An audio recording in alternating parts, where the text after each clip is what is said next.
সোনাম ওয়াংচুকের ব্যাপারে আমরা দুখানা ভিডিও অলরেডি বানিয়েছি। সোনাম ওয়াংচুক এখন হসপিটালে। তার ওয়াইফ বলেছে কালকে যে পিসফুল প্রোটেস্টটা হবে, আজকে 19 তারিখ, কালকে 20 তারিখ, সো 20 তারিখে যে পিসফুল প্রোটেস্টটা হওয়ার কথা সেখানে নাকি সোনাম ওয়াংচুক অ্যাড হবেন। উনি যদি অ্যাড নাও হতে পারেন, তার ওয়াইফ তার জায়গায় অ্যাড হবেন। এবারে ব্যাপারটা হচ্ছে, আমার একটা প্রেডিকশন আছে এটার মধ্যে। এই যে কালকে প্রোটেস্টটা হবে বা পিসফুল যে প্রোটেস্টটাকে বলা হচ্ছে কোট আনকোট, সেখানটায় হবে হচ্ছে কিছু মব লিঞ্চিং ঢুকবে, কিছু আলাদা পার্টির লোক ঢুকবে, যেখানে একটা ক্যাওস সৃষ্টি হবে। এই জায়গায় দাঁড়িয়ে এই পুরো প্রোটেস্টটাকে খারাপ করার চেষ্টা হবে। আর এটা প্রথম নয়, এটা অনেক আগেও হয়েছে।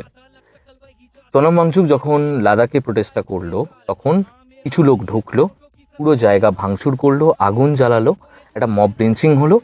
ওনাকে ঢুকিয়ে নিয়ে চলে গেল হচ্ছে পুলিশ স্টেশনে বা থানায় ঢোকানো হলো। তার উপর এনএসএ 1 লাগানো হলো, তার একটা কোট আনকোট একটা কিছু কারণের জন্য, কিছু বক্তব্যের জন্য।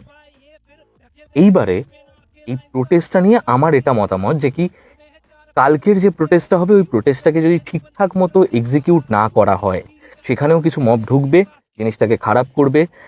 যে নিটের অ্যাকচুয়াল যে কারণটা ছিল, যেটার জন্য এত কিছু হচ্ছিল, সেটাকে চাপা পড়ে যাবে এবং যারা প্রোটেস্টটা করছে তাদেরকে জেলে পাঠানো হবে। কালকের প্রোটেস্টটা যেন ঠিকঠাক করে হয়, তার জন্য কিছু প্রিকশন আগের থেকে নেওয়া উচিত, এক সিজেপি পার্টির, দ্বিতীয়ত পুলিশদেরও। এবার দেখা যাক কালকে কি হয়।